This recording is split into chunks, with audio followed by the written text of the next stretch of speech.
Nosotros lo que no vamos a hacer es condicionar el trámite del nuevo estadio a esta circunstancia. Es decir, ni se van a rebajar las exigencias ni se van a acelerar los plazos.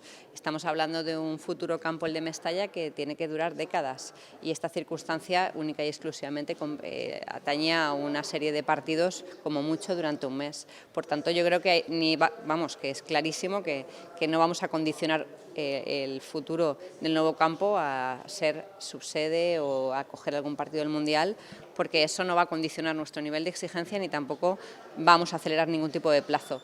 Si se llega y se puede acoger ese Mundial, será estupendo para Valencia, y si no, pues no podrá ser, pero esto no lo vamos a condicionar.